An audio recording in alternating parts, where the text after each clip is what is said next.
You're watching BCTV. We're all about Branford.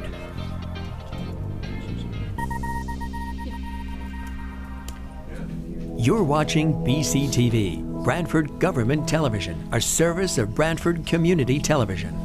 This program is brought to you in part through the support of the town of Branford.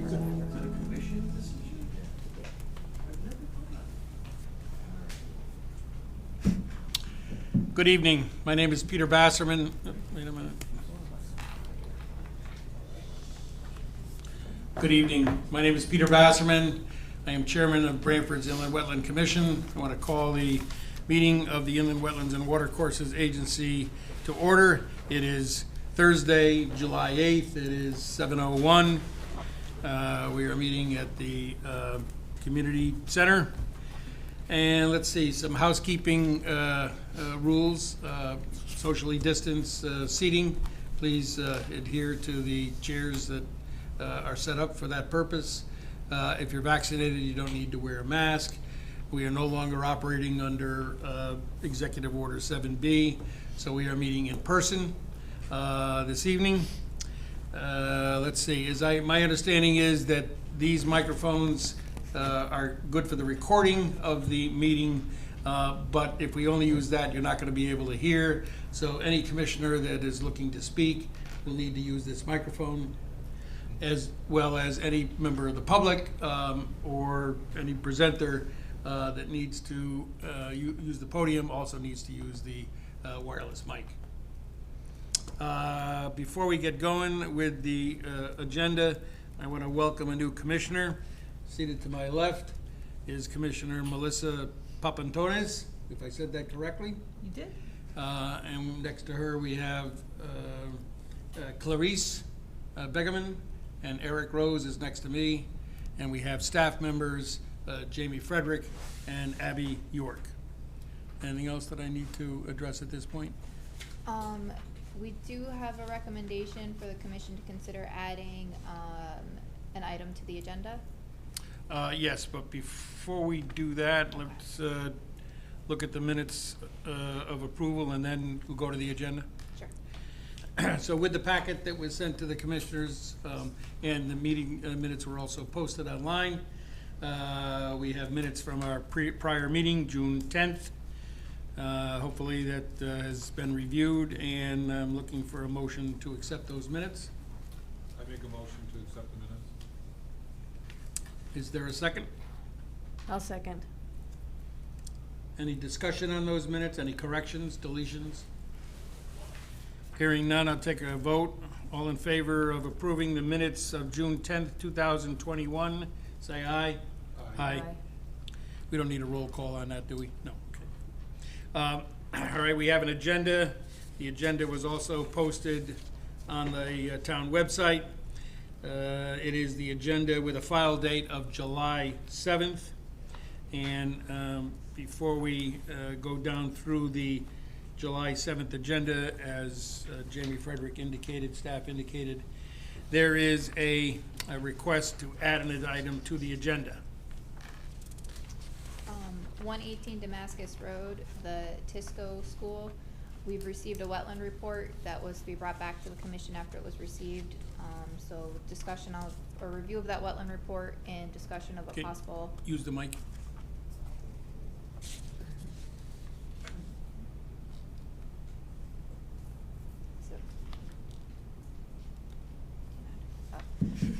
So the recommendation is to add 118 Damascus Road, Tisco School, wetland report, and future parking enlargement to the agenda under other business.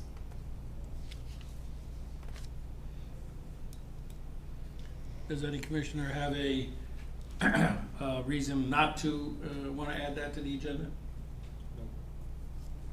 No. Hearing none, we need to vote, right?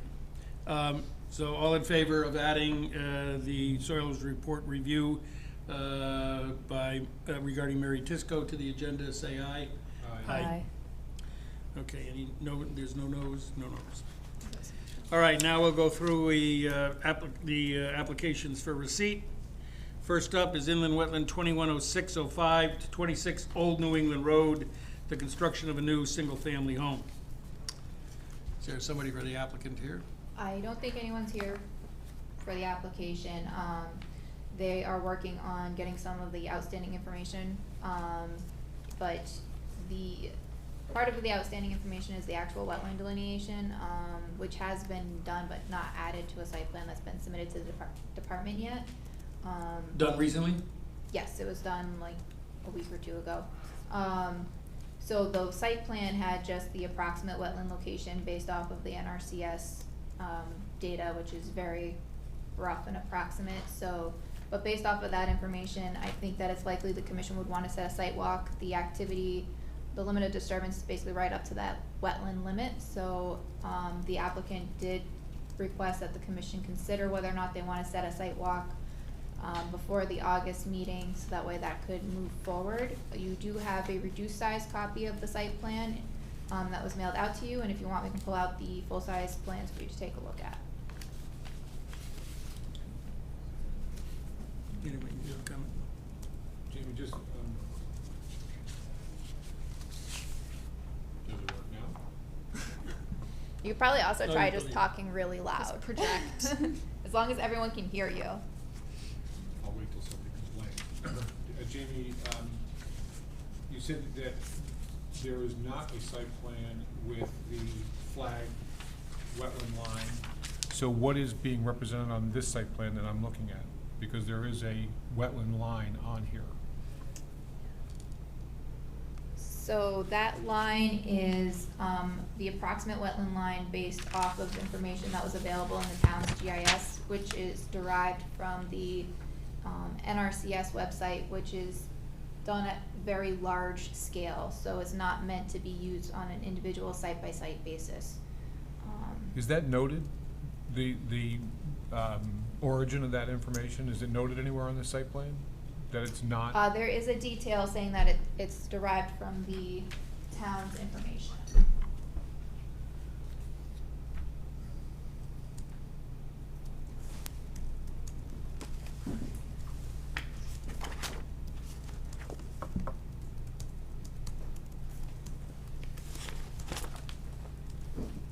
While you're looking for that. I don't see it. Actually, you know what? I think it's not on the site plan. I think it's on the reference map. So you just hold it till it turns green?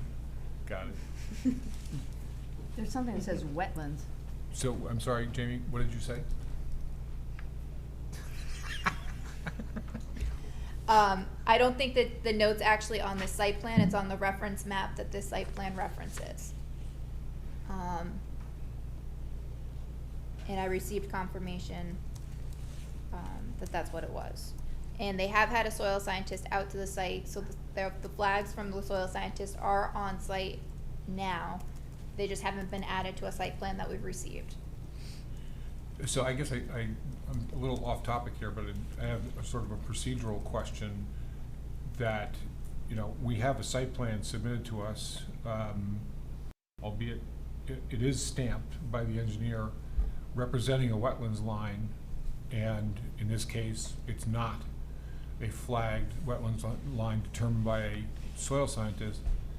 Do we have a requirement or an expectation that the origin of a line like that would be explained on a stamped survey? If it was delineated by a wetland scientist, there should be a note on the map referencing who flagged it and when. And if it's not, wouldn't you expect it also to be annotated that it has not been flagged and that it came from some other source? Not necessarily. Okay. I mean, without the reference of where it came from, you really, I mean, you don't know what it is. So if it's not on there, then I would certainly ask. Okay. But, Good. but the expectation is when we review the application, The expectation for an application is that an individual will have the wetlands delineated. Right. Yes. So it doesn't happen to have happened for July 7th or 8th, whatever today is, right? But by the time we review it in August, we're gonna have that delineation. Correct. So I guess I'm wondering procedurally, all right, if you assume that we're going to have many applications that come in without the appropriate information that we need to review, and that would be subsequently provided by the applicant, all right? What is the procedural dilemma? Well, I'm not talking about what it should be or whether it comes in phases over weeks or months. I have a stamped site plan in front of me and it shows a wetlands line. And it's not a wetlands line. So I just find that a little But do we bothersome. not have many applications that come in with a non-recently delineated wetland line? Well, if it, again, Yeah. I don't mean if I'm being picky, but it doesn't matter if it's recently delineated or not. We go by soil, so that doesn't change much. But a stamped engineer's site plan is being submitted representing to us that we are looking at the wetlands delineation. And it so happens it came up here that we're not looking at a wetlands delineation. That seems inappropriate. Usually a delineated wetland on a site plan or survey will have the actual flag locations because the soil scientist identifies specific locations that they've sampled, and that's what the surveyor picks up. Right. So not seeing those individual spots and also not seeing a soil scientist's report in the application, I asked the applicant if they had done the soils investigation, and it came to light that they had not. So I told them they needed to do that. They hired a soil scientist, they've come out, and it will be added to the site plan, but we've not received that yet. So Okay. the question is the commission satisfied with trying to set a site walk with what information they currently have, or do you want to wait until you receive revised information?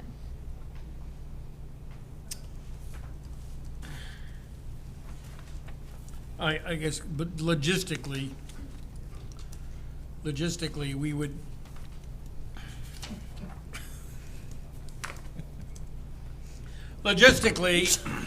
we would need to figure out whether we can do the site walk in advance of the meeting in August. I think the commission could tentatively schedule a site walk contingent upon the wetland location, the corners of the house, and the limits of disturbance, which are the things that the commission usually likes to see being flagged in the field prior to the site walk. And But we know that they're already flagged in the field. the wetland location is, the other locations are not, but theoretically could be very easily. I vote to schedule the site walk at the present time.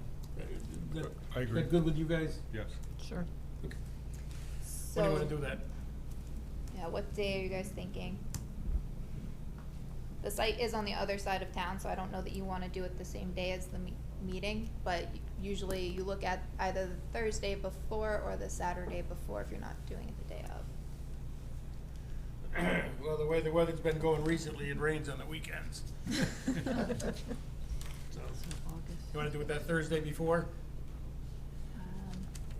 Works for me, if it works for everyone know, else. Is that August, 5:30, 6 o'clock, or I mean, after people are done working? is that August 5th? It is August 5th. Sure. I can do Okay. that. Yeah.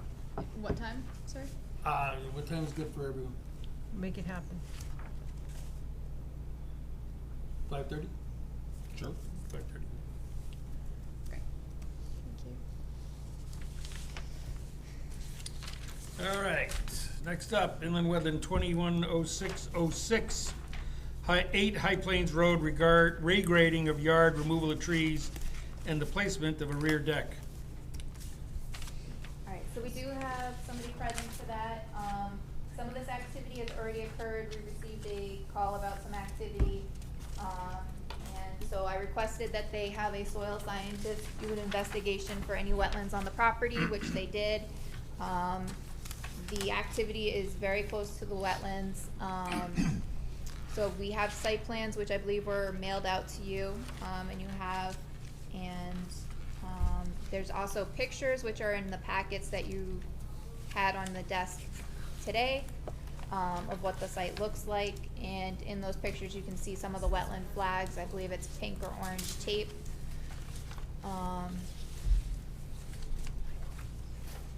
So unless the commission has any questions for me, we can hand it over to the applicant.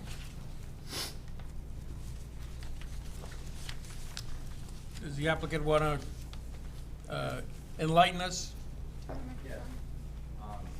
We had, the special site, conditions that we're looking to get approved is we had trees removed in the backyard of the property.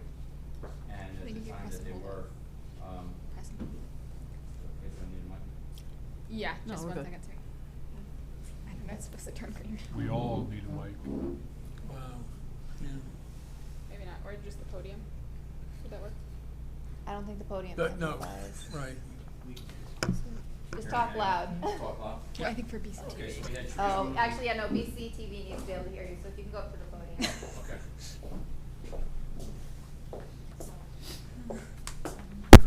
Hello? Is it on? Yeah, Okay. you're good. So we had trees removed in a home we just purchased back in March. Had taken trees out of the backyard, somewhat leveled off the backyard.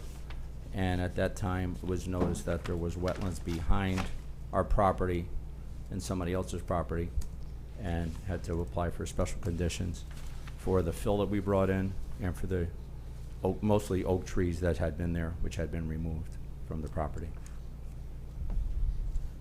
Also, there's a deck in the back that is presently 14 by 16. We proposed a 16 by 24 off the back of the house in the same location. And how many trees were removed? 15, 16 trees, oaks and maples. Just one comment. Should we be announcing our names for the record still, No, or we don't need no. to anymore? You don't Okay. need to. The 15 to 16 trees removed, are they, when we look at this plan, which is oriented north straight up, is it, or were all the trees on the west half of the property? They were mostly around the deck. Oh. So they were really close, they were big trees, so they just were hovering around the deck. There was a couple in the front yard, but most of them were around the deck side in that area. Just because for the last storm in August, they lost some big trees that were actually still down on that property that had gone over. So we elected to take them off the property, not really knowing anything harmless that we were doing anything on our own property, to be honest with you, because they were so more dangerous to the home. Staff's comments regarding the removal of the trees and the impact on the wetlands? So I did not see the site prior to the activity. I believe I have an aerial GIS map.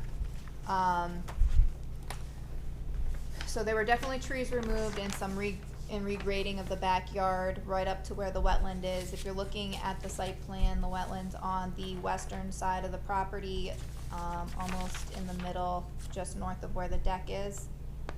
You can see wetland flag typical by where there's a spot elevation of 89.6, and it extends north from there. There's some, is the surveyor here as well?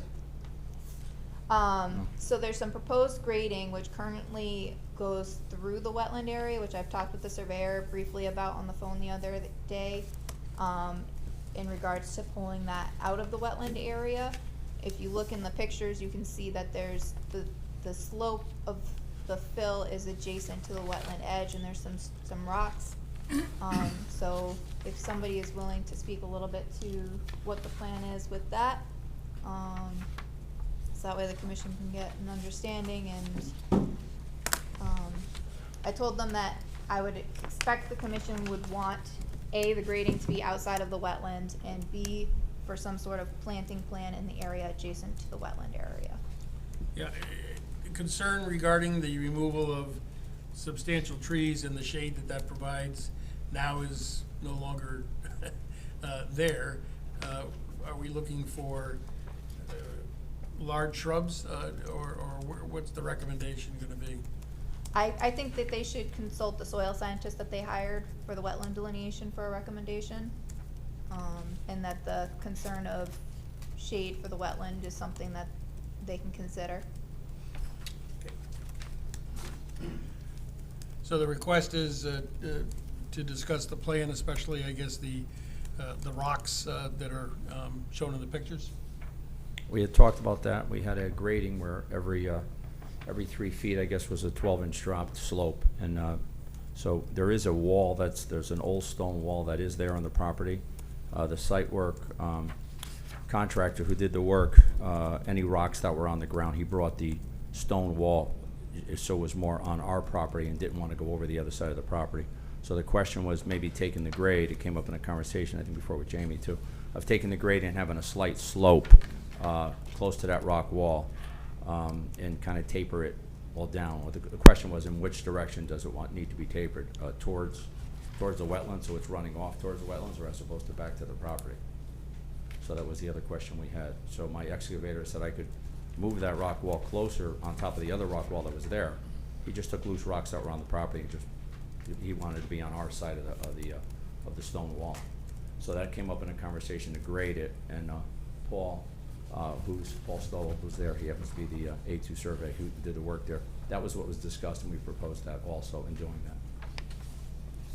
So would you be proposing to remove the rocks that are in that area, or? Well, we were gonna take them in order to slope it. We can't slope it down towards the grade, because you won't be able to slope it.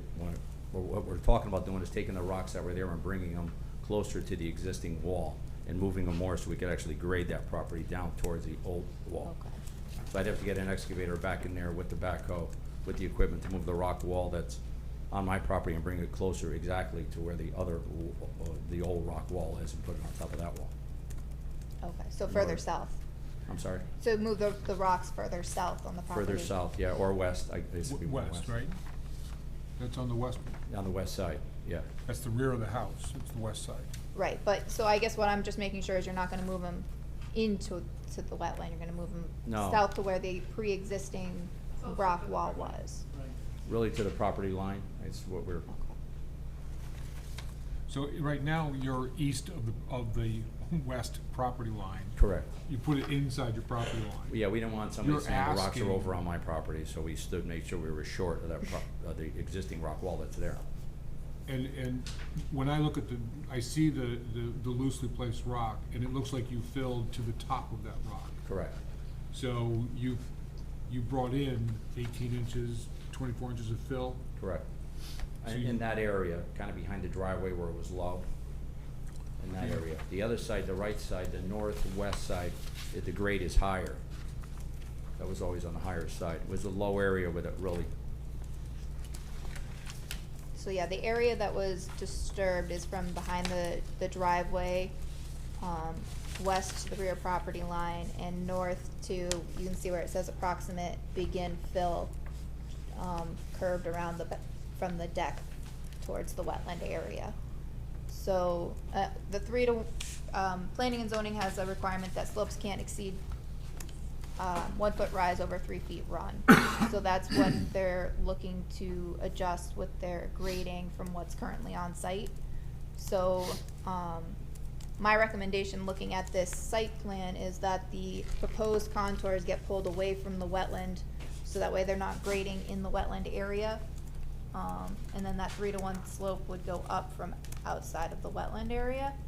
I'm not sure if the commission has further concerns than that regarding the proximity of the activity, but. So all right, I'm thoroughly confused. So I am looking at the site plan, which is oriented up north, and I see three, what I would guess are proposed contours at 90, 91, and 92, perfectly parallel to the property line. That condition doesn't exist right now, correct? correct. So what we're talking about is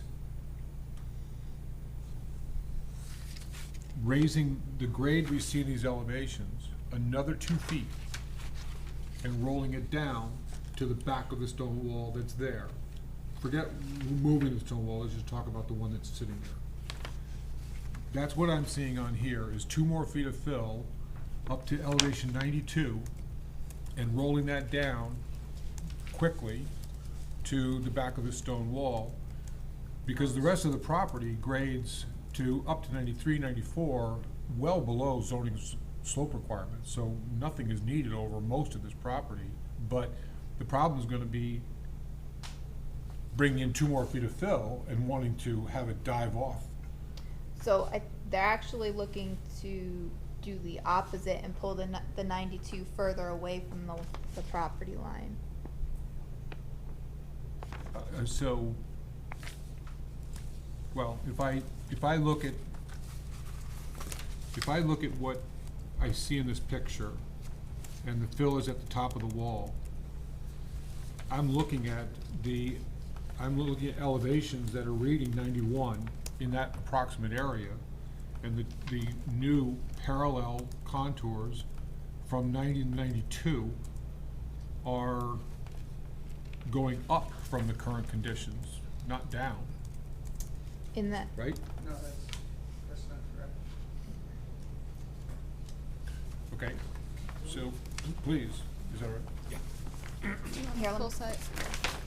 Oh, yeah, can you use the big map? Yeah. So let's use these photos. Okay. So the, these are the 3 proposed, Right, 92, 91, and 90. right. The 90 is at or about the existing grade, So at the wall. this is 90. No, that's at the silt fence, and the wall is over here. Right. And they used some rocks that were on the property Understood. and lined it. But that wouldn't allow us to get the 1 to 3 Great. slope. So we pulled it back, and then we're gonna get that 1 to 3 slope, because this is like 10 feet off. So we'll drop it down to the original grade in 10 feet. So it'll be less, it'll be less of a slope, it'll gradually go down.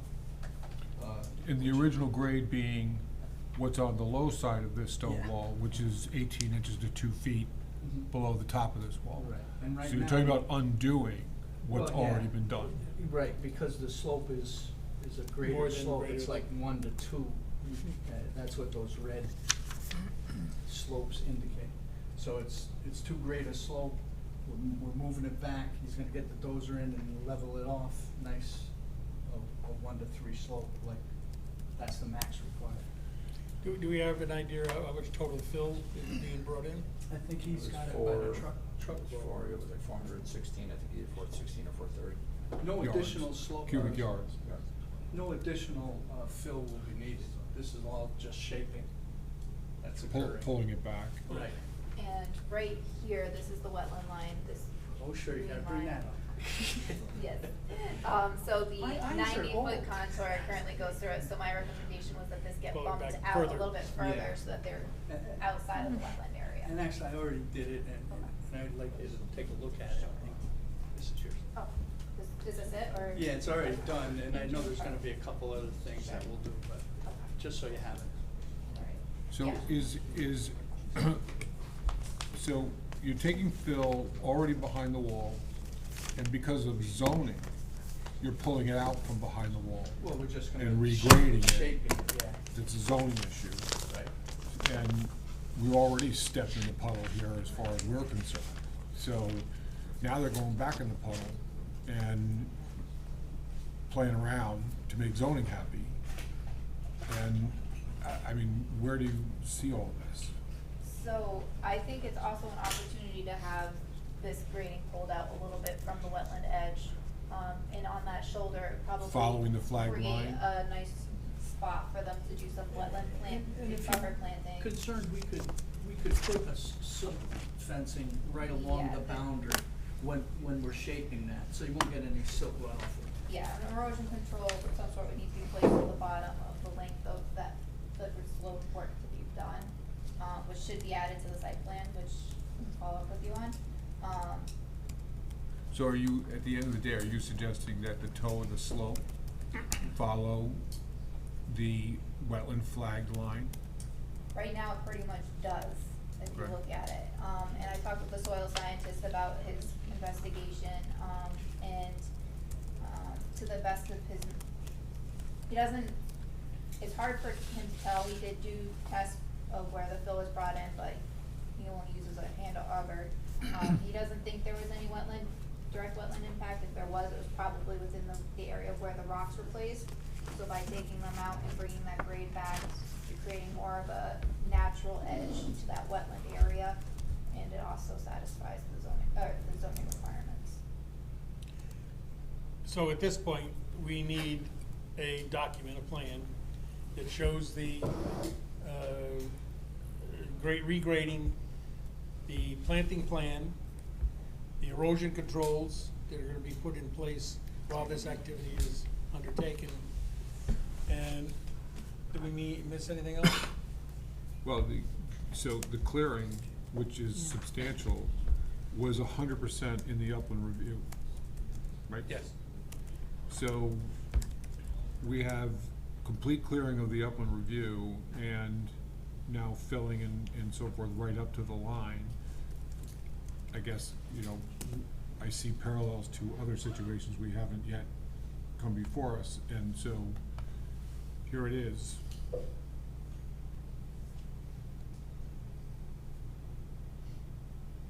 seems to me that,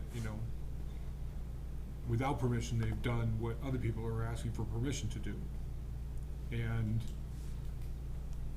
so to allow this and the clearing of everything in the upland review, Need a permit. to do nothing is to either undercut our ability to enforce the regulations elsewhere,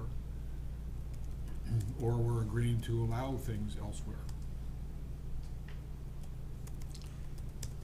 Yeah, except the horse is already out of the barn Here, on this one. here it is. And to be honestly, when we went to the town hall, we just said, we bought a home, we wanna take some trees under all over the house. They said, as long as they're on your property, so it was innocently, it wasn't like they're on your property, but make sure you're within 100 feet of a wetlands, then we would have searched their neighborhood, because there's nothing wet on our property per se, but apparently it's right on that boundary line where those little flags are, really on other people's property. But they said, well, you took them down, but you're within 100 feet, and that's how this all kinda came about. To be honest, they didn't know that. We figured it's our property, we bought it, and we could take some trees down there hanging over the house. Yeah.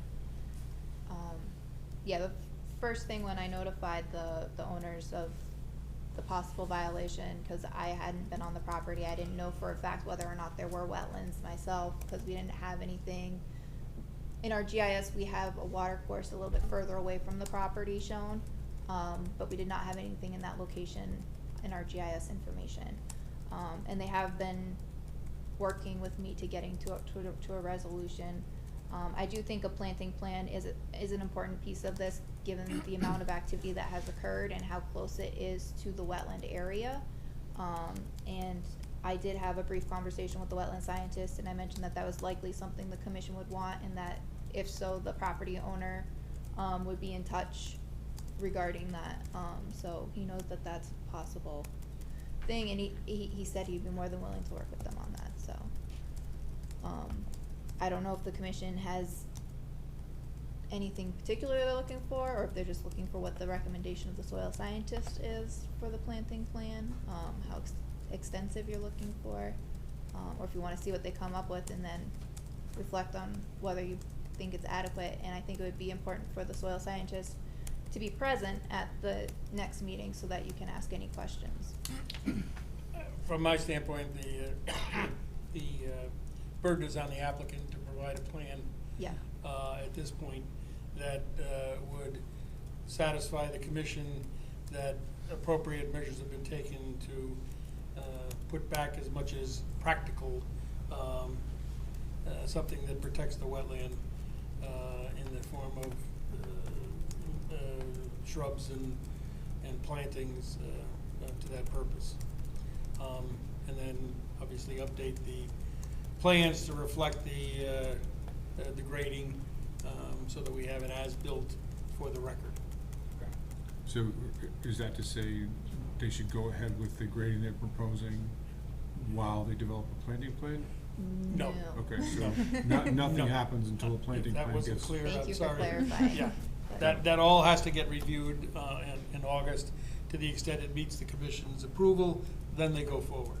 It may be that, this may be an iterative process in order to satisfy what we think is important for the wetland versus the activity that's already been done, to your point. And Jamie, excuse me 1 second, I emailed you earlier that we're not gonna be able to be present on August 12th, my sister's getting married, so we have a wedding rehearsal that night.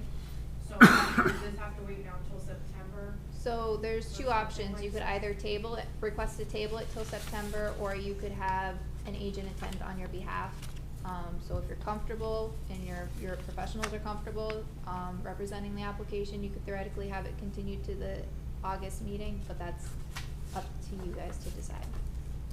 You're gonna have to have the soil Soil. scientist That's there Scott, yeah. anyway. Yeah. I'll go with them. I mean, you don't wanna lose a whole nother. No, I'd rather. And I'll talk we with, could get Paul I'm there with the available if you soil guys have any science. questions in between. Yeah, we've been working with. Yeah, we're just trying not to you, lose so a whole nother month Yep. for something like this. So We'll if we're able we'll to. get it to the, your guys' satisfaction. When does our statutory timeframe run out on this one? We I have think it's September 10th is the date. I believe. 65 days from the date of receipt, so that gives us 2 months. So we should be good to continue it to September without an extension. Okay, so if things don't line up in September, we still have another period where we can review. Okay, thank you. And the applicant could agree to an extension if it was needed, but hopefully that will not be required. Any other questions from the applicant? Thank you. All right, thank you. Thanks. And I was just talking with the soil scientist about the grading Here. plan. Yeah. Sorry, just the way it's yours.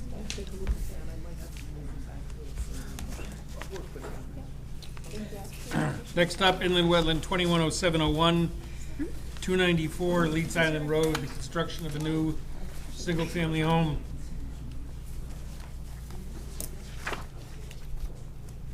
Alright, so this application is in, back in 2019, the commission had a subdivision approval for 3 lots. And the subdivision approval required that each individual lot come before the commission for individual site plan approval. The application has been received. All of the activity is greater than 100 feet from the wetland that was on the subdivision property. The wetlands are located off of the individual lot to be developed. The application fee still needs to be submitted. I'm expecting to receive it tomorrow, but the question is, since the activity is greater than 100 feet from the wetland, is the commission okay with me approving this administratively after any outstanding information is received? And you should have a copy of the site plan. And if you want, we have full-size copies too.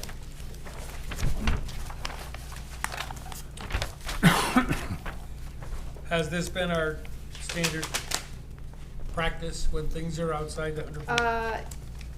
Yeah, we've had other subdivisions where when individual lots are equivalent distance, they've been approved administratively. You wanna look at a full-size plan, not split? Here, 294. Yeah. They do have treatment of the first inch. Where's the? There is a shared drive for the 3 lots. The next 2 applications are part of the same 7-2. subdivision. The shared drive does tie into the town drainage, so I do plan on talking with the town engineer just to make sure he doesn't have any concerns regarding that. I don't think he's likely to, because I believe that was a modification to the planning and zoning subdivision. But I just wanna make sure. And then I had a couple of other minor comments and questions for the applicant, but I think they're all things that could be handled at an administrative level. Also, Any, if it helps, Doug Anderson couldn't be here tonight, but we did prepare plans for him, so I can answer questions. thank you, Jim. Are the basic elements of what was provided when we looked at the subdivision in terms of rain gardens and things like that, stand pretty much the same as when we looked at it previously? This is the property we walked that This goes, was Yes. blocked, yeah. goes up to the ridge and drops way down in the Yes, back. and that rear property has actually been deeded to the land trust already. Oh, okay, And that's where all of the wetlands are located. right. Do you know, did the zoning require, land trust markers at the property line? We did pin, but I don't recall them asking for placards. Yeah, okay. Just curious. But it would have been something that I just don't know. Sure. But all the work associated with the common driveway, the swales, and the connection to the storm drainage. Alright.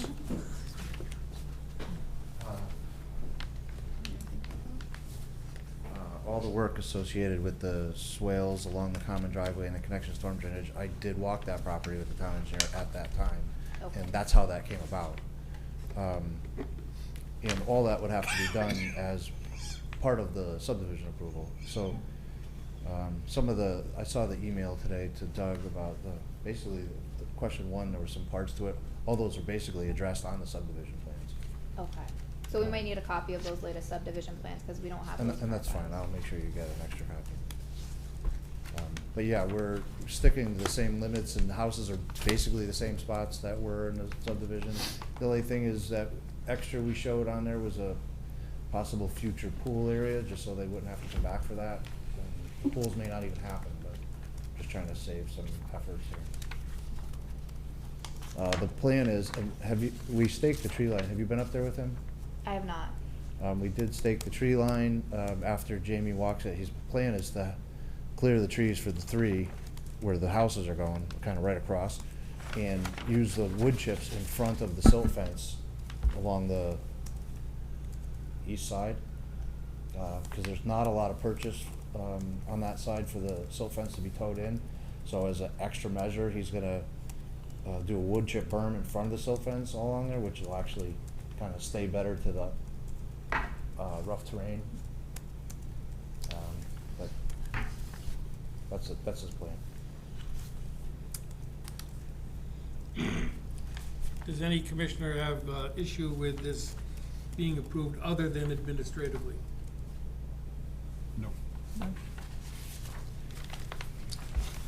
I would say then for the next three, inland wetland 210701, 210702, and 210703, the recommendation is that staff be able to approve those applications administratively, assuming that staff is satisfied with the additional information that that staff requests.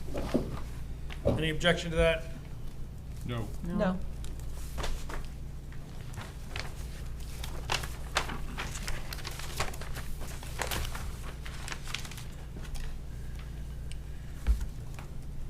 Final application for receipt, inland wetland 210704, 155 Cherry Hill Road, the relocation of existing shed, construction of patio, and installation of fence. So this application was submitted in response to a notice of violation. The property owner was not aware that there were wetlands on the property and had placed a shed in the backyard. The wetland area does not look like a wetland area, typical wetland area to an uninformed eye. The property owner was very responsive and submitted an application. And in addition to looking at moving the shed, he has a couple of other things he's looking to do, such as installing a fence, a patio, and he also has a couple of concerns regarding the rain garden on the site. So I will hand it over to the property owner. Not sure where you guys want to start. Name would help. My name's Kevin Conti. So tell us more about all the activity other than the shed. Yeah, so in the plan there, so talking with Jamie, right, learning as we go through this, the whole yard, I guess, is in the 100-foot review area.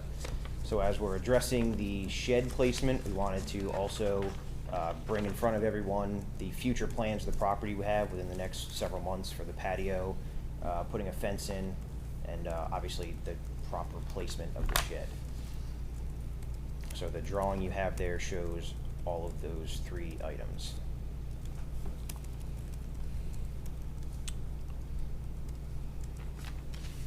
So the existing shed location isn't on here. Can you, approximately describe that for the commission? Yeah, so in the southeast corner of the yard, so where the shed is shown right now, it's about 15 feet further east of where it's shown right now.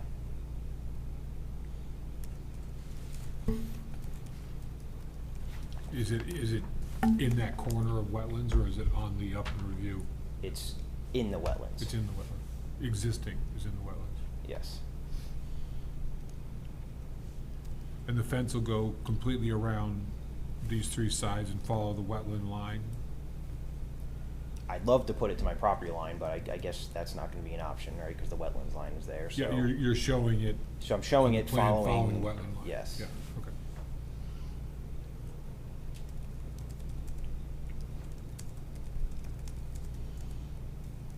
So what else happened? So what happened was the shed was installed, and while we were doing a general inspection of the subdivision, we were looking at the location and knew that there was a wetland in the corner of that lot, so we asked for them to, Well, so if I remember correctly, this started because I pulled in a separate permit to install an underground tank. And as part of that inspection, someone notified Janie of the shed that was placed there. So this all started with trying to do the right thing and pull another permit. it actually teach did you. not result from that, but it was convenient Okay. because I had your phone number that way. Cause I was thinking about contacting you the day before I saw that application, and Yeah. I saw your application, and I was like, oh, nice, cause it's always nice to talk with somebody on the phone rather than Yeah. sending them a letter in the mail. But yeah, so he's trying to do the right thing now, and, as you can recall from the last meeting, we discussed this site, the whole property essentially is maintained as lawn and or meadow. So I think by putting the fence up along the wetland line, it allows them to clearly be able to enjoy a defined area and have the wetland area kind of separated. Do you have any thoughts on what your maintenance beyond the fence would be, ideally? It's lawn, so just mow it. I mean, right before 2019, it was always mowed. It wasn't wetlands before 2019. So before it was re-subdivided, like you said, it was always maintained with a rough cut mower, and that was done on pretty much a monthly basis. Yeah, So I'm I'm sure not looking to do anything outside of that. it was a wetland before, but it wasn't defined. Wasn't defined. So, There's no map that says it was. I mean, I certainly feel like at minimum, the commission should allow it for it to be mowed like a meadow, so that way it's not becoming a mess for the property owner. And we already agreed about the subdivision farther Right, so back up the the only street to allow difference them to maintain here as lawn. is the direct wetland area. So I don't know if the commission had indicated they might have a difference of opinion in an area that was directly identified as wetlands. So that's what we'd be looking for clarification on. If you're okay with him maintaining it as lawn, I'm sure he's already indicated he'd be more than happy to hear that. But he needs clarification. What does the property look like beyond the property lines? It looks like Really tall grass. lawn/meadow, yeah, a field. Thanks. Is somebody maintaining it, or is that just natural? It used to be maintained on a regular basis, and then when the subdivision was being put in, it was maintained on as a regular of a schedule. If you look at older, so this used to all be one residential property, and if you look at older Google Street Views, you can see it used to be cut down like a lawn. So, And when we say maintain as a meadow, we're talking about cutting it how often? like twice a year. I mean, I think that if we're trying to protect wetlands, and meadow is better for wetlands than cut grass, that's cut every 3 days or sometimes in June and all. That's what I would recommend, that it's maintained beyond the wetland delineation as a meadow twice a year.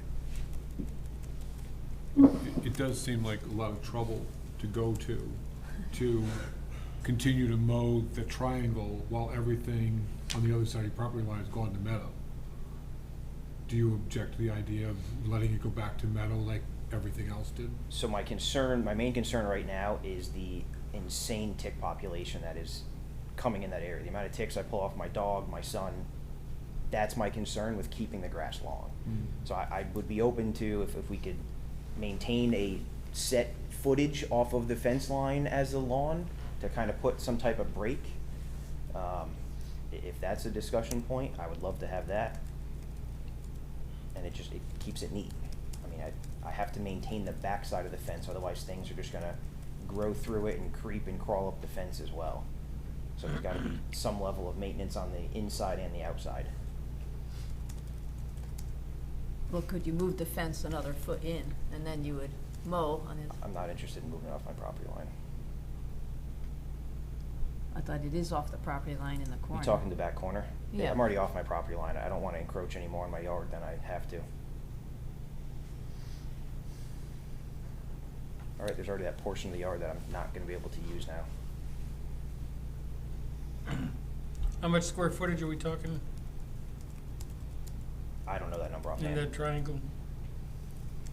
It's roughly the east side and south side is roughly 40 feet each. Mm. So half of that, 1,600, 60. Yeah. 800 square feet. I think a middle ground of cutting it twice a year is probably appropriate. So I have to maintain it twice a year, or is the land trust as they mow the rest of Do the? you own that piece? I own that piece out there. Then it's you. Okay. I'm fine with that, as long as the land trust is gonna come and cut it, then I don't need to, insurance issues or rocks coming through stuff, if they're gonna mow it, run mower, so am I gonna be allowed to put something out there to delineate my property mark from what the land trust Sure. is then? Absolutely. Yeah. Okay. So I can go put like a 4x4 post out there? Yeah. Okay. Should be a pin there. There should be There's a pin, but Is if you're running a there mower, if you're running a won't tractor, see it. you're not gonna see it, so I'll happily go put a 4x4 We'll post see on it the after corner of the it yard. moves That's over. it. Yeah. markers up? We did mark locations for them to set posts, and then, I spoke to Bill Warner, they're gonna come put the sign on the post. Yeah, but those are outside that property mark right now. It'll Yeah. actually be behind the fence. Yep.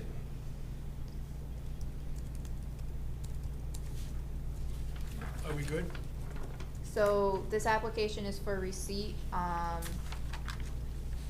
The activity is really close to the wetland, and the shed currently is in the wetland, so I can't approve anything that involves activity in a wetland, so it would be continued to the next meeting. Does the commission have any other questions or concerns, or otherwise we can draft up something for the next meeting based on tonight's discussion? How are we moving the shed? I gotta call someone in and get someone to move it, With a forklift or something? something like that, yeah. And would you be putting it on the same kind of foundation, the Yeah, it's crushed stone, yep, process. And you would be taking up the crushed stone? Yeah, from- most likely use the and process that's there and just move it. Put down some seed mix? Yep.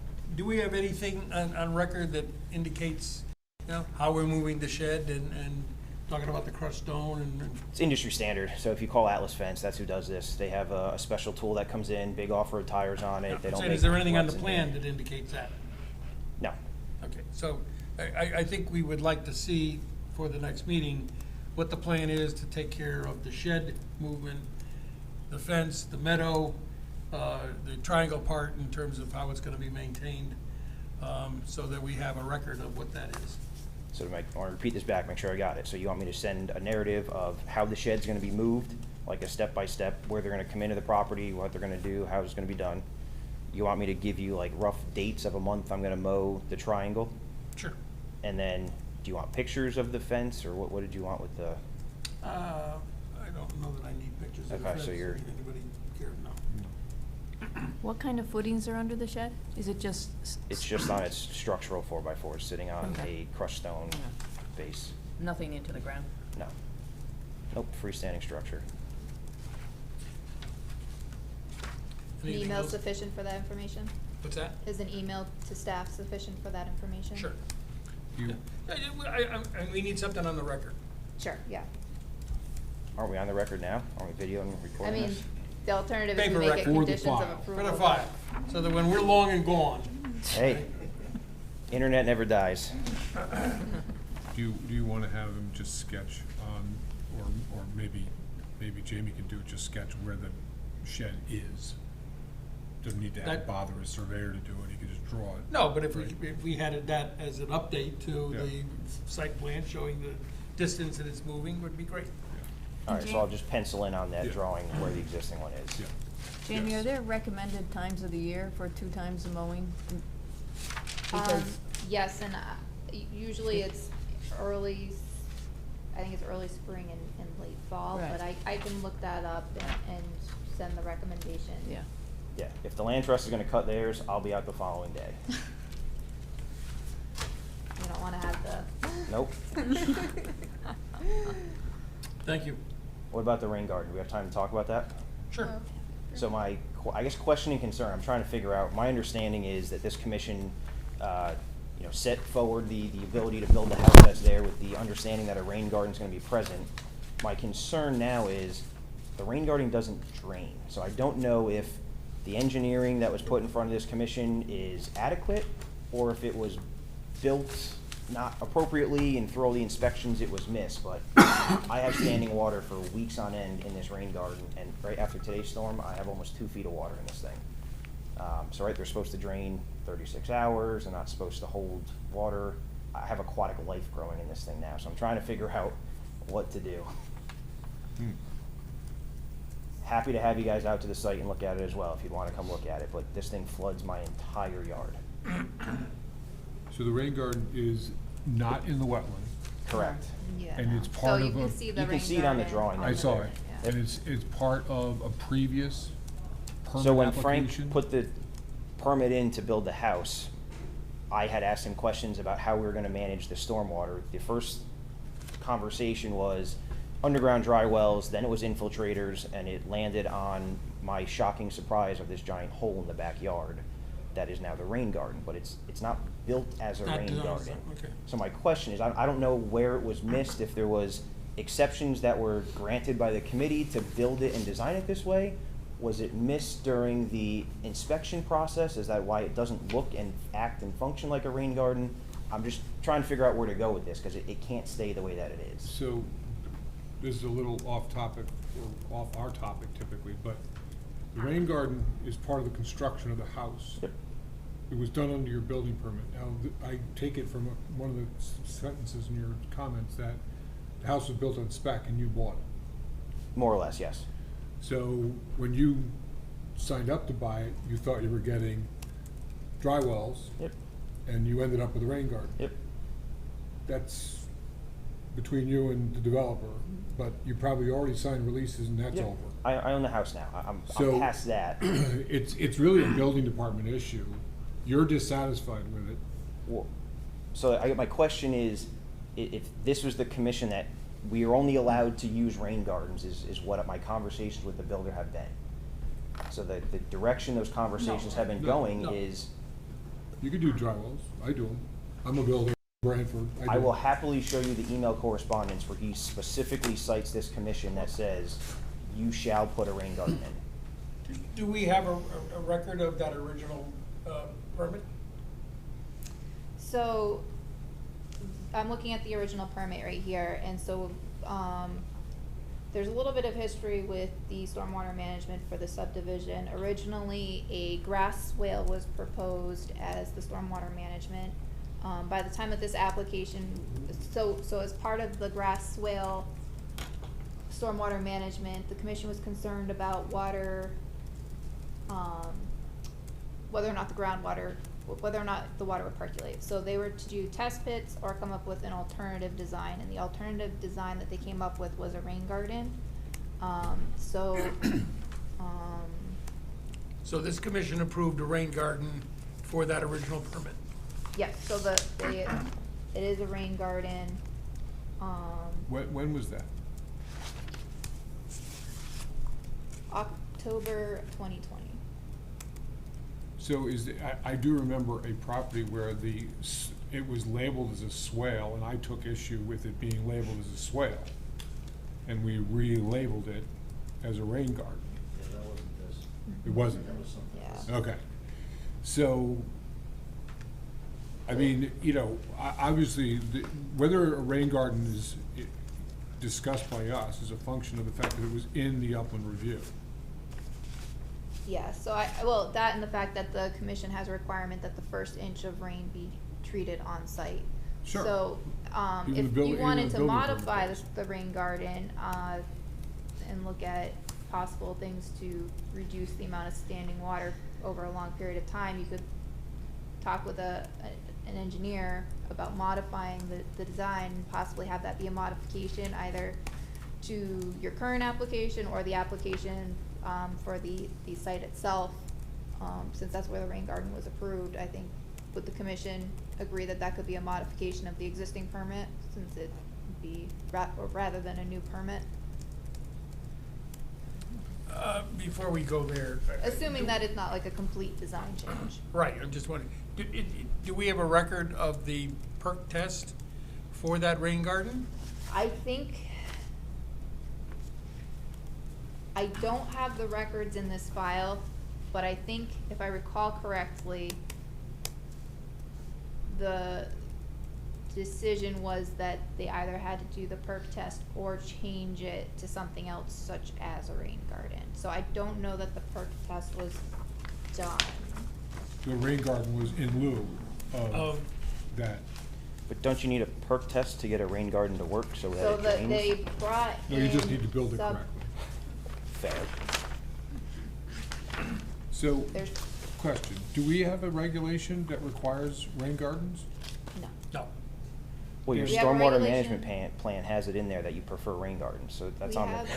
We have a, 1 inch. regulation that requires the 1 inch, and, our regulations say, I don't remember the exact language, but that, BMPs and low impact development should be considered. So that generally lends to rain gardens, but it doesn't require rain gardens. I mean, I usually see rain gardens when somebody doesn't wanna spend money and build underground structures to take water on, to allow it to perk in. If I can add something, we went around through this, the first go-arounds with that subdivision, that it was, generally considered a drywall, probably wouldn't work there because of the groundwater. Okay.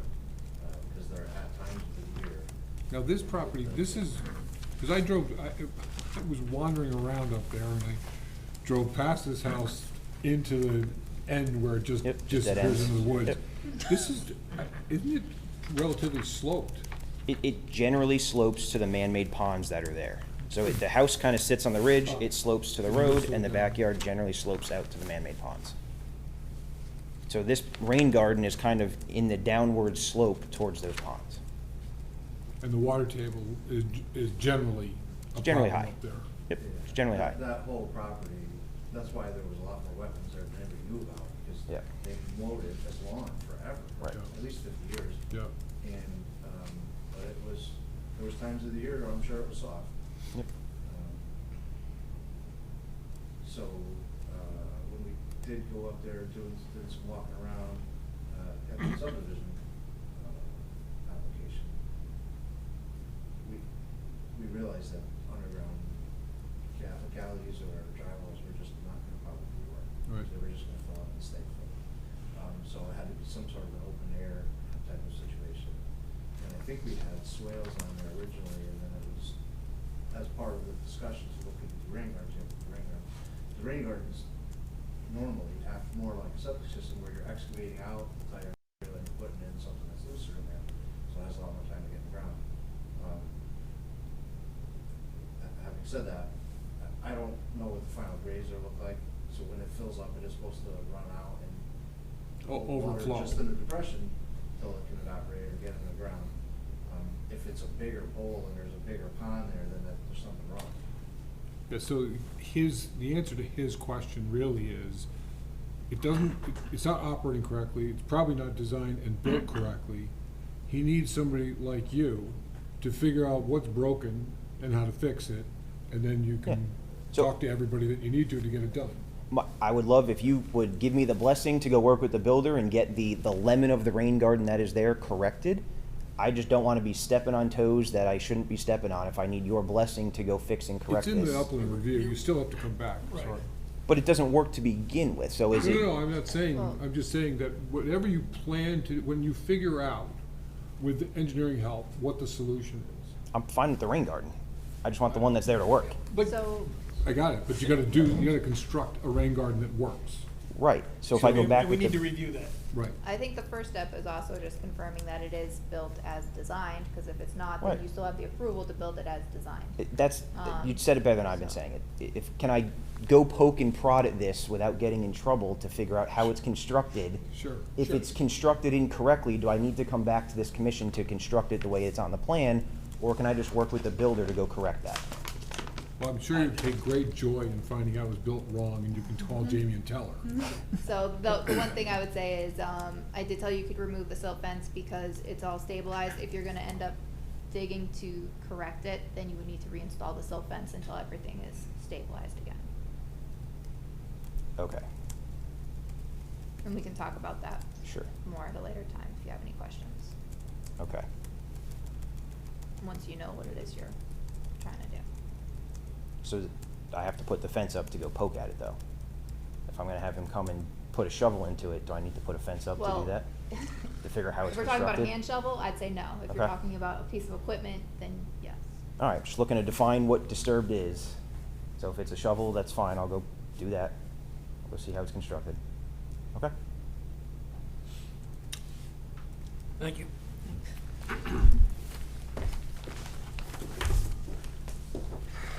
Okay, we are in item 3, public hearing. As indicated, 210302, 37 Bourbon Drive. We had scheduled a public hearing for that application. The application has been withdrawn, so there is no public hearing on that application. And I guess as a matter of note, test pits were dug in accordance with the peer review team's recommendations. Do we have results of those? I do not have the results, but I wanted to let the commission know because they did use equipment to go in and dig the test pits, so there is disturbance. They have installed a silt fence until the area is stabilized. I told them to seed the area that was stabilized and put up the erosion controls. Other than that, I've not directed them to do anything else. After I directed them to do that, the application was withdrawn. So I just wanted to make sure the commission was aware that disturbance had occurred in case you had any concerns, beyond the actions I've already told them to do. Have you been out there since they have disturbed the area? Yes, so you actually have pictures of the disturbance in front of you. The first picture is the entrance to the site where the equipment went in. You can see there was some minor cracking, but nothing significant. And I believe there's a couple pages.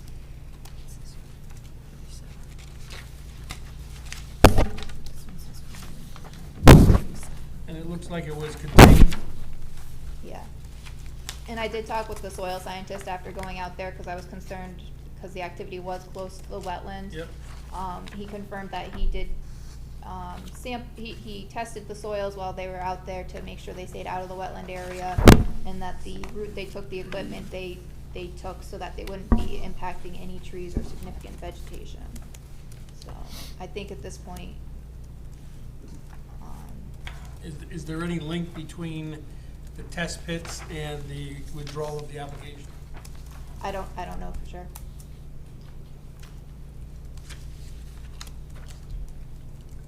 Anything else from the commission on 37 Bourbon Drive? Okay, for review, we have 2 applications. First up, Inland Wetland 210401, 4652, 4555 Alex Warfield Road. Installation of freestanding bathroom building and associated utility work. I know we looked at this previously. What's the update at this point? So, I had a conversation with Alex, John Proto, earlier today, and they still do not have permission. They're revising the site plan, but they do not have, authorization yet. So my understanding is that he intends to withdraw the application. However, there's also a pending fee reduction request, because the Trolley Museum is a nonprofit. So I think that they're asking that the commission consider that fee reduction request prior to withdrawing the application. And I think another consideration of that is that they will likely be submitting another application in the near future, once they have all of the information they need for their application. And I don't know if Jim has anything to add to that. No, other than, Jim Preddy, Chris Cole Engineering, other than, just to sort of explain how this happened, I mean, they did have agreements for an easement to run sewer and water to the rail yard, that fell through. There's a state-owned property just at the end of that subdivision, and they're on board. They're gonna grant them an easement to do it. And that's actually in process, and we thought we'd have it done by now, but the last property there also has an encroachment on the state property that they now need to clean up. The state, real estate division now has to send notice to that person and get them to clean that up, the encroachment onto the state property before we can go through there. So that's gonna probably take another couple months, so, I think we're at the end of the extension time, so we're looking to withdraw it and resubmit it. I guess, I'm not sure I follow with the fee reduction request. If this were going forward, you know, we have granted nonprofits fee reductions in the past, and I would say that's appropriate. The fee reduction request when we're withdrawing, catches me off guard here. Well, I think in that light, if they're withdrawing their application, they're not actually doing the activity, and the commission hasn't really spent much time reviewing this because they've been waiting for revised plans, so the amount of time the commission has spent, I think, could be a consideration to granting a fee reduction. So this fee was already paid? The fee has been paid, and we've been holding it because we've been waiting for the commission to consider Gotcha. the fee reduction request, but we were waiting until the commission could review the revised plans. However, we're still waiting for the revised plans, so rather than making them withdraw their application with the full fee going away, they wanted to have the commission consider whether they were willing to give a break on the fee before submitting the withdrawal. So clarification, if somebody submits a fee, but we never consider it, in general, that fee is... Usually the fee is the fee, but sometimes applicants will submit a fee reduction request, and there's a couple different reasons to submit a fee reduction request. And they are: the activity applied for would clearly result in a substantial public benefit to the environment or to the public health and safety, and that the applicant would be reasonably deterred from initiating the activity solely or primarily as a result of the amount of the application fee, or initiating the activity solely or primarily as a result of the amount of the application fee, or the amount of the application fee is clearly excessive in relation to the cost to the town for reviewing and processing the application.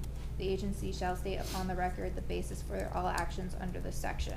So I definitely think the amount is clearly excessive in relation to the cost of the town might make sense, since the commission hasn't really reviewed the application.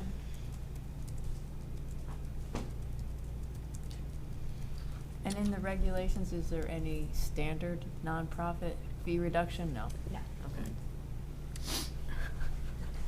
That makes it easy. On the request for fee reductions, at least my experience is we have a number of times done 50%. But in this case, as staff has pointed out, we've hardly scratched the surface on reviewing the, you know, application, the material, et cetera. So it seemed to me that it's, you know, more than a 50% reduction of the fee. Does staff have a recommendation? I do not. A lot of times with withdrawing applications, the commission has granted the reduction when they come back, but that's simply because it was a withdrawn application that they're resubmitting. It's by and large the same. This one has the extra layer of being a nonprofit organization. Mm-hmm. And usually in the case where an application is resubmitted and the commission agrees that a fee reduction is appropriate, it is the 50%, so. Let's see, the application fee, just so the commission knows, was calculated to be $1,260. And I don't believe the fee reduction, let me check.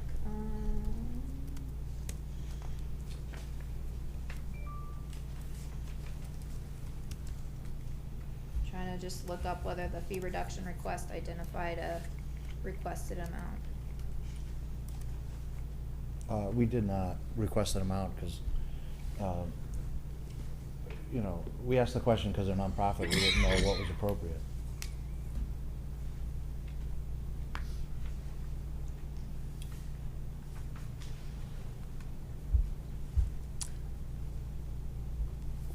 $25%?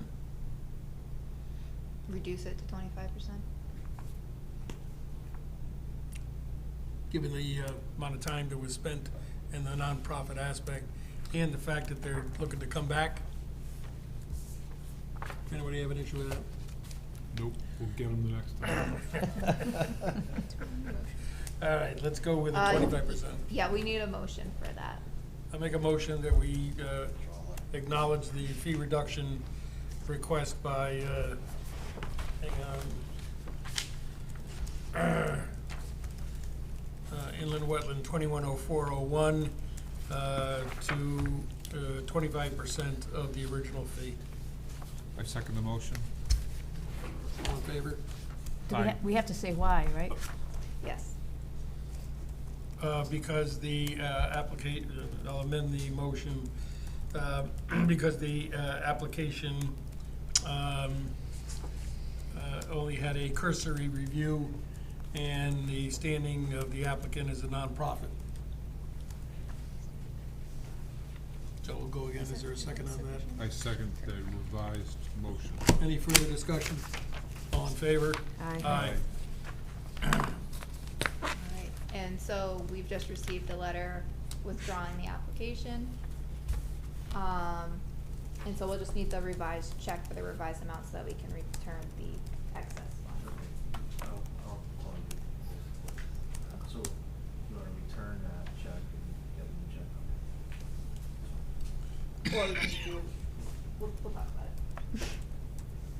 Next up, Inland Wetland 210601, 54 and 60 North Main Street, construction of a new automated car wash. We had a site walk at 6:15 on this property. And I guess at this point, any questions on the application? Can you tell us anything about the sidewalk results? The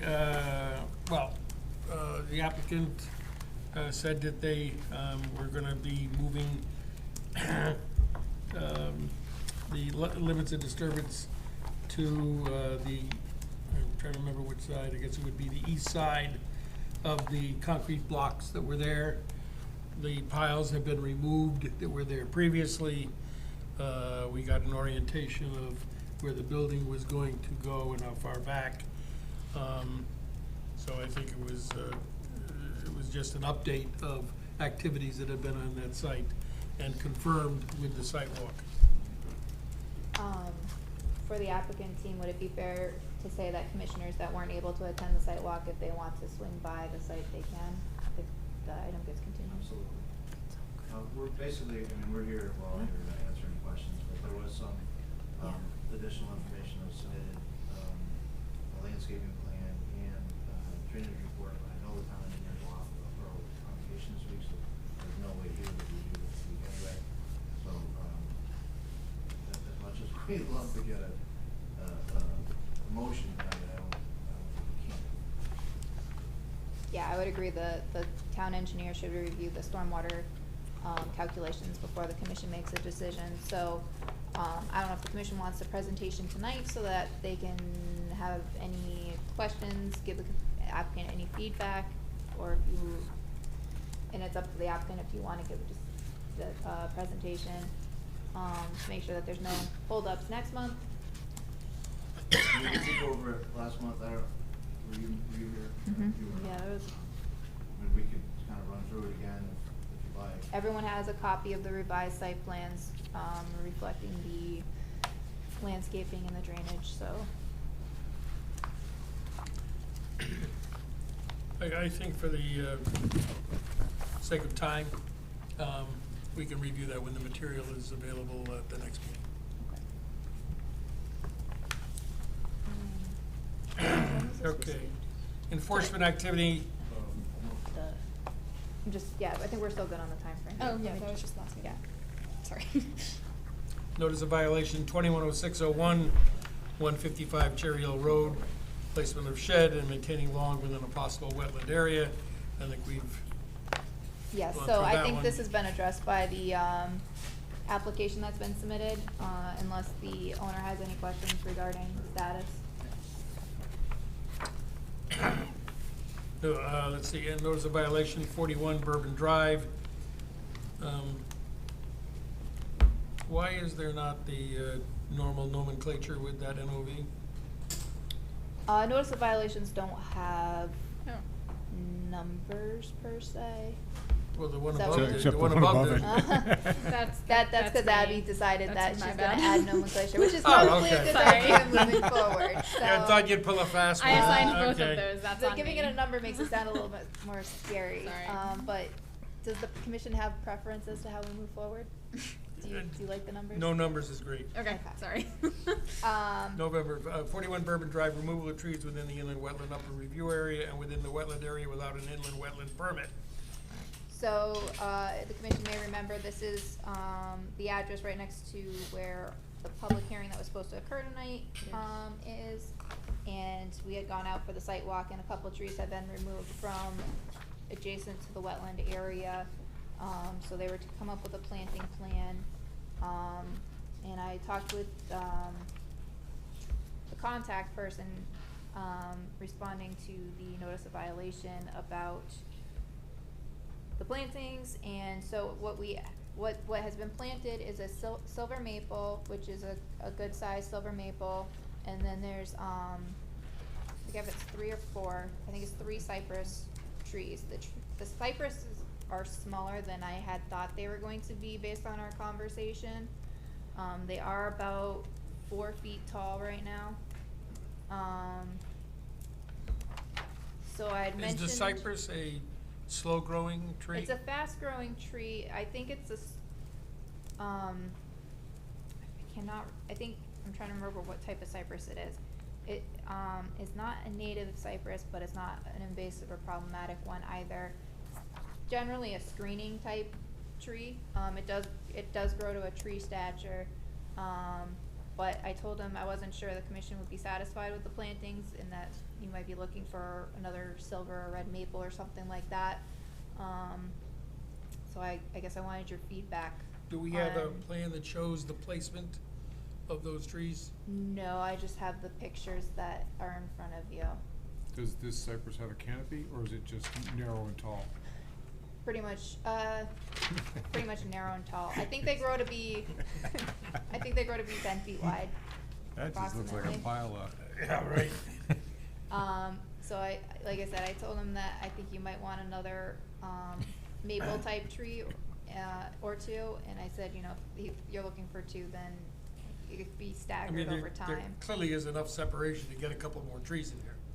Yeah, so he did take out 3 trees, so he told me, well, he planted more than 3, but, They're not trees. but he also acknowledged, he seemed like he would be willing to plant an additional tree. So something of the silver/red maple variety, and the commission would be satisfied with 1 or 2. I mean, he I mean, it's interesting, because I remember talking about replacing the similar type of what's been cut down, Yeah. and I think there were 3 large deciduous trees that got cut down. When you plant Yeah. one deciduous and then some coniferous. that's- actually, I think they were Norway maple. Yeah, I mean, not Norway Norway maple, they were spruce. Norway spruce. Oh, they Right. were, Yeah. they were Right. spruce, okay. So, yeah. I thought we had a discussion about willows. Yeah, so he had proposed willows, but, I wasn't really sure about 3 willows, and I think that some of the commissioners had concerns about that too. And then he couldn't find them, so Oh. he was really he really wanted to plant the cypress, and I said, well, maybe 2 of those and 3, because he said he was willing to plant that many, you know, and then we'd have to, so anyways, he planted the 3 cypress and 1 silver maple, and, I think getting it 1 more tree in there would be good. Ideally on the, it would be, I guess, the north side of the site. Yeah, that thing. I agree. Sounds good to me. I don't know, I would lean toward 2. 2? Yeah. I mean, you'd hardly call those Just things trees other than. Effort. Yeah. An A for effort. He Go told with me 2. they grow 3 feet a year. I have not looked it up to confirm that, but I do know that there are a lot of varieties of trees like that that are screening trees that grow really fast. But the other downside to that is they don't last a terribly long time, so they usually are a shorter living tree. They don't last because of disease, or? I think they just have a shorter lifespan. I don't know if it's because of disease specifically, or if it's just when Okay. they reach their prime. So you'll work with the applicant on this? Yeah, I'll let them know that the commission is requesting 2 more maple-type trees. Other business. Inland Wetland 200401, 367, 373, 375, and 377 East Main, redevelopment of existing motel, restaurant, and bank to multifamily housing with commercial real estate, retail space. This is an update? Yeah, so everyone has a copy of the revised site plan. It's double-sided, the 2 sheets that were revised, and then you have a small cut sheet showing the difference. Basically, when they went out there to stake the limits of everything, they realized there's a little bit more pavement in the vegetation. The vegetation's growing through the pavement. So they want to remove all of the pavement, which certainly seems like a good idea. However, it brings the limit of disturbance closer to the wetland, and with it being so close, I wanted to bring it to the commission for review and approval prior to that activity occurring. How much closer? Dave Sacco is here. Mhm. Yeah, the maximum distance that it advances is about 6 feet. Right here, it's about a 6-foot difference. This is the actual found edge of the bituminous. The inner line is the line that was surveyed before they scraped off all of the brush and piles of trees and everything else that were found. This area, we were going to be clearing that far anyway, because we're putting in, this is the location of one of the stormwater discharge points. It's just that we're taking out a bit more bituminous that we hadn't expected to encounter in that area. But the maximum difference in terms of the width of the clearing is about 6 feet right here.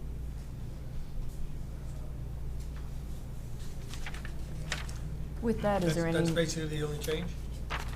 Yeah, that's the only change.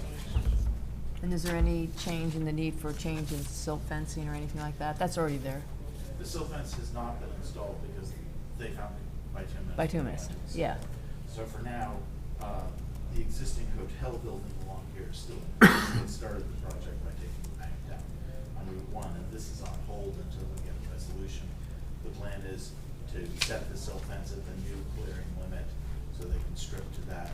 The silt fence will be in place before they strip the bituminous. It'll go in right at the edge of where the existing bituminous is, they'll strip to it. And then the plan is that the planting plan will just be adjusted, so push the wetland buffer plantings to the new edge of the clearing, and so that we're restoring that area. And as I recall, the water slopes on that part that you're working on already, to the northwest, the water? The area behind, the area we're talking about, it drains. To the south. It drains east more. Oh, well, downward, on the map, Yeah, downward. it drains south toward the wetland. The Right. wetland is actually substantially on the DOT right away from Yeah. 95. Mhm. So the runoff is just sheet falling off. I guess my question is, you're working on the building A, this area here. And the water from that area is not, Oh, that area That's- actually drains. that's what I meant, yeah. Toward the street. yeah, Yeah, it doesn't drain. They already have erosion controls Yeah. in throughout the remainder of the site. All of the structures, the existing structures are protected by either hay bales or okay. sediment traps and catch basins. That is all in place throughout the site. Just this area where there was a question about Yeah. making sure that we had permission Yeah. to go out to that part of the clearing limit to put in the silt fence.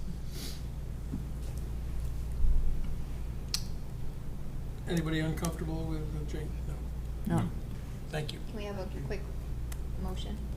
Oh, to accept the change, is that? To approve the modification, and if you can reference the plan date, it's on the, looks like Eric has it right there. Yeah, what you make that motion? I make a motion to approve a change in the limit of disturbance with regard to IW number 21.06.01, 54 and 60 North Main Street, and as reflect, nope, what? Wrong one. Wrong one. I'm sorry, IW 200401. back up. 6A, should we have a second page? This is a Oh, number sorry. version? No, That's not true. She said 0401.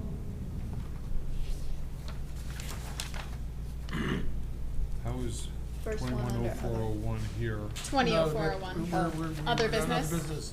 200401. I make a motion to approve the change to limited disturbance under IW number 20.04.01 for 367, 373, 375, and 377 East Main Street. The change of disturbance, limits of disturbance reflected on a plan submitted called East Main Street Development Landscape Plan, dated 6/25/21, and attached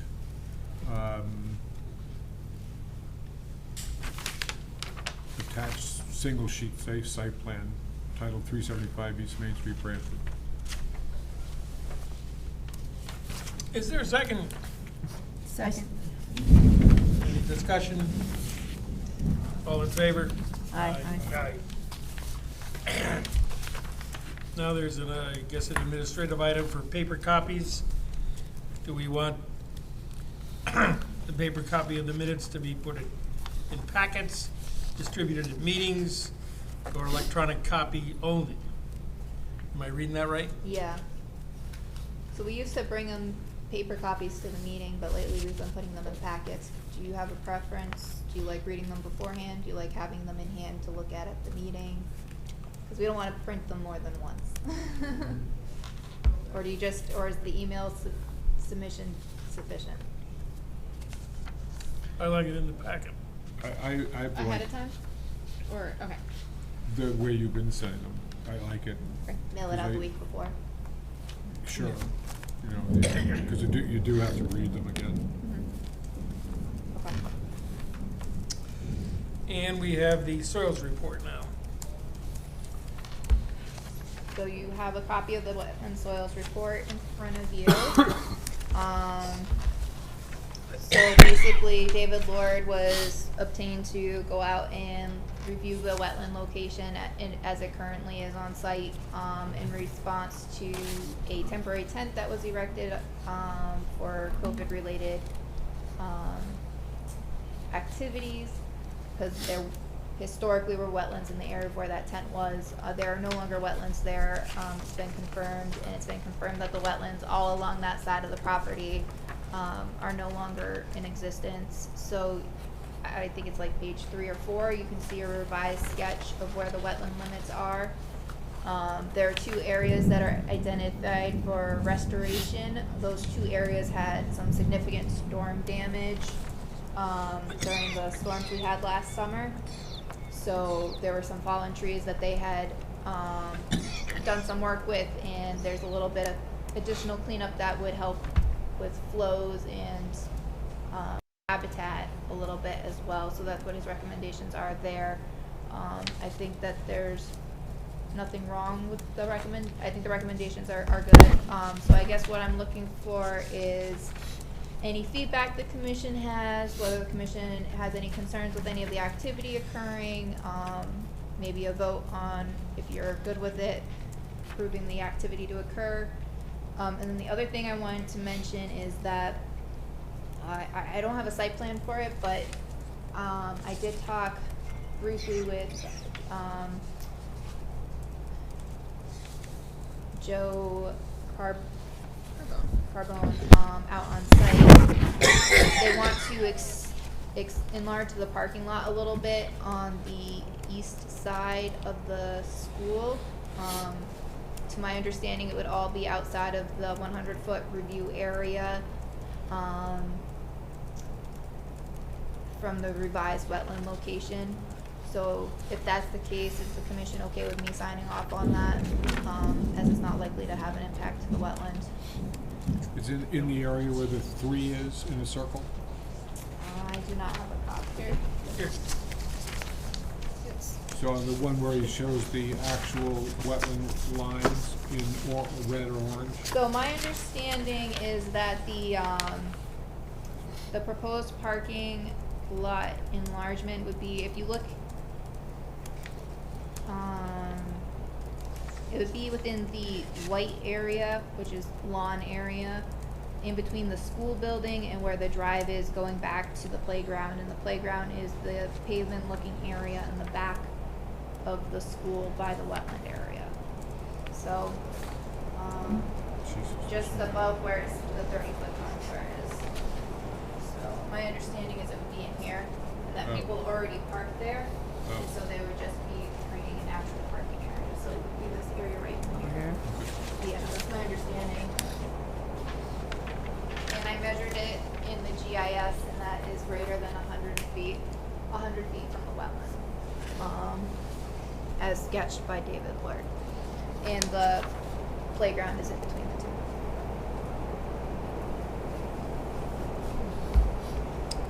So how would you like to complete this? So I think there's kind of two main things. Is one, does the commission accept this as a modification for the wetland delineation on the site? Two, does the commission accept the recommendations that are made for addressing the storm damage that occurred?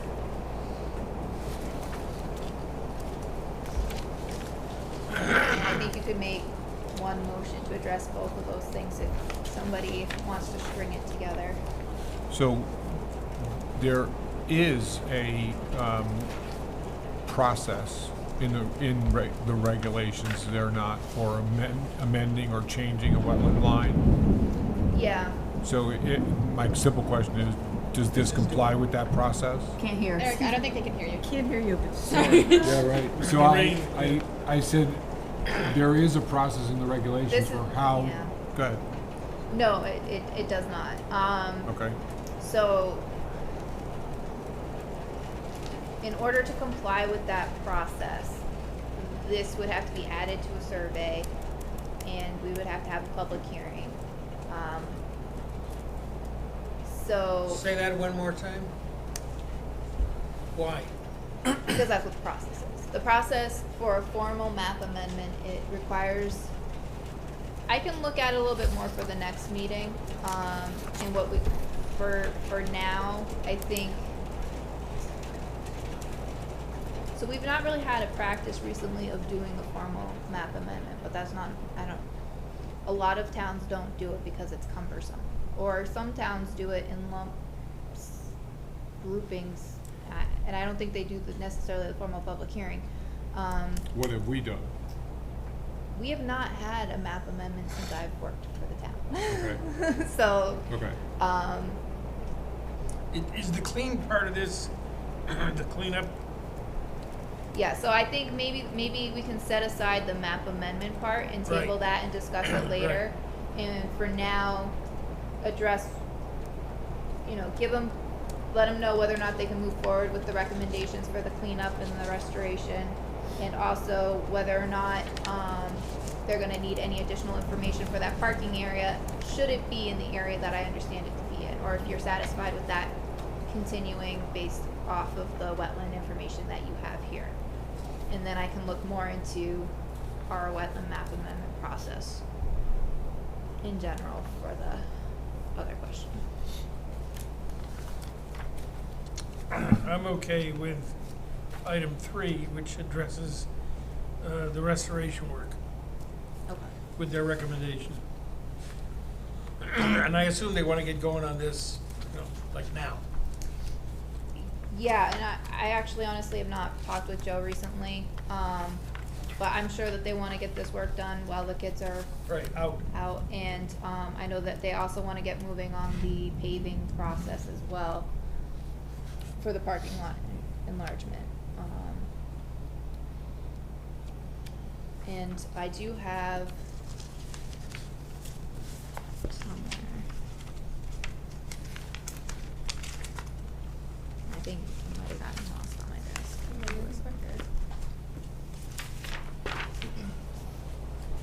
I had the call. Actually, I saw that.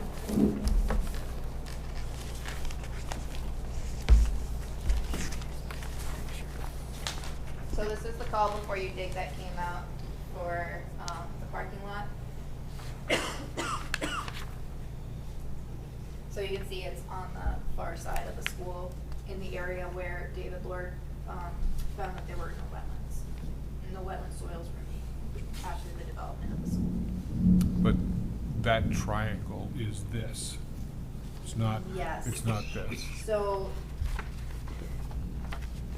it could be also on the other side, but like I said, when I was talking with Joe out on the site, my understanding was that it was within the island area adjacent to the school. As and long this as is that's a- on the record. Yeah. Yeah, I'm gonna say So- that's the difficult part here. We don't have in front of us. He's on vacation, so I Yeah. can only get limited information. So this is the call before you dig, and you can see. But you can it's reference on this, the, and yes, it's on the that side of the area school. directly abutting the east side of the And it's just an building. approximate location, it's not the entire area that they're looking to figure. Is that this picture also? Or no? No, that's actually on the, back side of the That's on- school. It's Oh, that's kind of area- over- It's over in this area somewhere, Okay. I'm not exactly sure where. This is area A. Okay, and this is where they wanna do the restoration, right? Maybe that's B. Yeah, so there's kind of like a swale area where they wanna, remove some of the debris to promote flow so that they don't have standing water. And then the other area, again, removing some of the debris so that the vegetation can kind of come back and For that parking area, any regrading? if, it, Minor? so this Minor? says, tree clearing and stumping, removal of 24-inch topsoil, installation of parking lot. 24 inch. Oh, removal. As long as, if it's greater than 100 feet from the new wetland location, is the commission okay with me signing off on it? Yes, Okay. yes. So I will get more information before saying one way or the other, and But- then based off of that. But we're saying that, based on your understanding, that it is that area directly abutting the east side of the building. Right, and I will confirm whether it's that area or if it's another area. But if it happens to extend a little bit further, as long as it's still greater than 100 feet. Yeah. Yeah. Okay. All right, now we're into agent approval.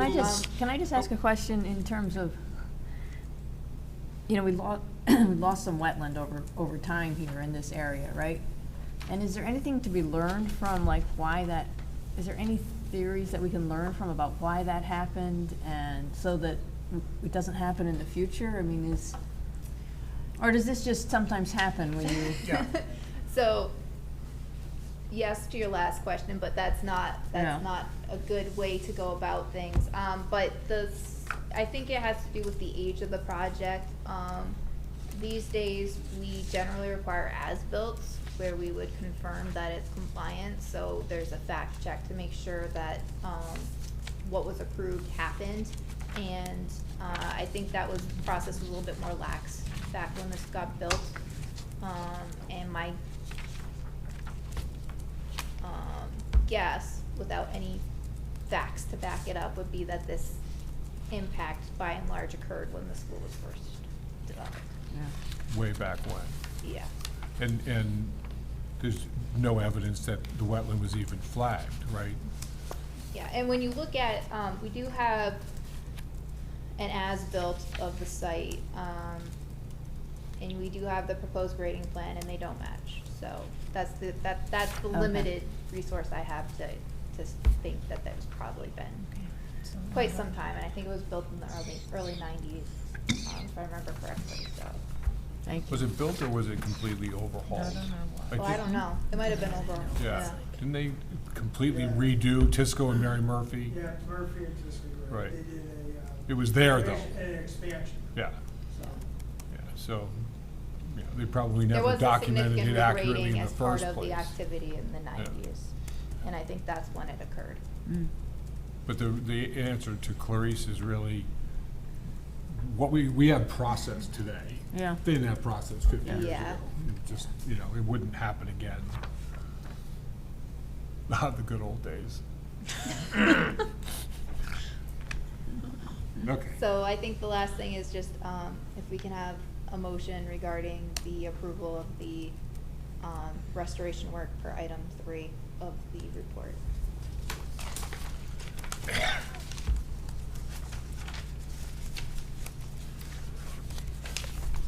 So what agenda number is that? It was added to the Yeah. agenda, so it doesn't have a number. Okay. Do you want me to make a It's motion? 118 Okay. Damascus Road, Tisco School. So I make a motion to accept and approve the recommendations for storm damage cleanup at the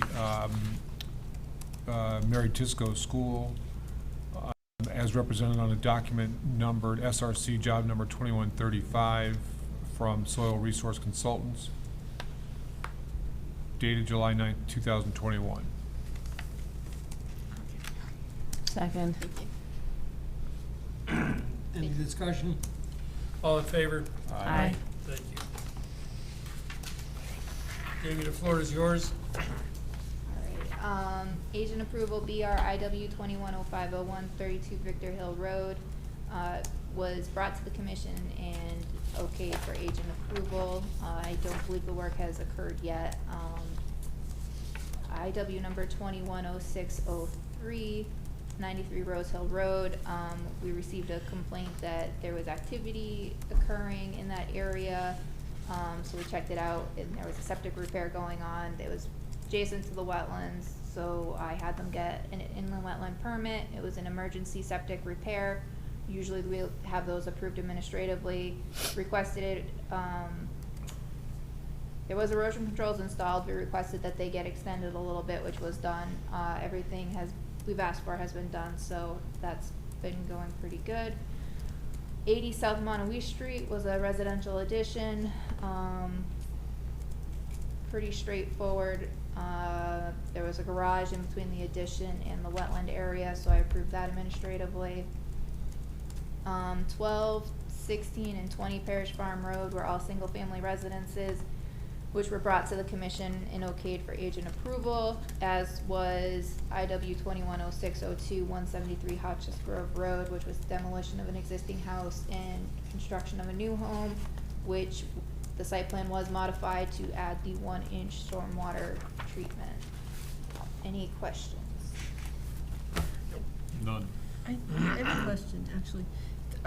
12, 16, and 20, does that have anything to do with the Cherry Hill property that, Yes, they were all part of the same subdivision. okay, Other than that, no, but yes, they were all part of the same subdivision. okay.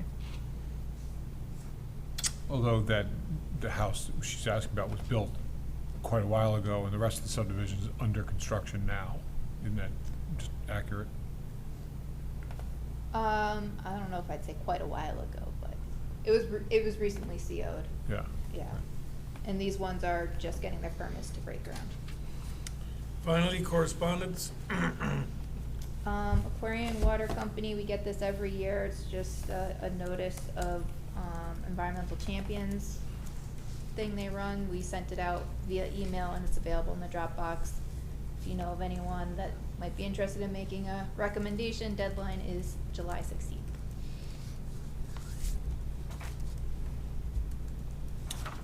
Okay. Can you clarify what they're trying to reward? I don't remember. I haven't looked at it since I came in. It says awards will go to outstanding volunteers for their projects that have improved and protected Connecticut's air, water, soils, or plant and wildlife habitat. And then there's some categories. Thanks. Thanks, Larry. You're welcome. Entertaining a motion to adjourn? Motion to adjourn. Second. Sounds like a motion. Second? Second. Clarice, okay. All in favor? Aye. And we're out of here before 9. That's not so bad. This program was brought to you in part through the support of the Town of Branford. Watch town meetings and other videos on demand at BranfordTV.org.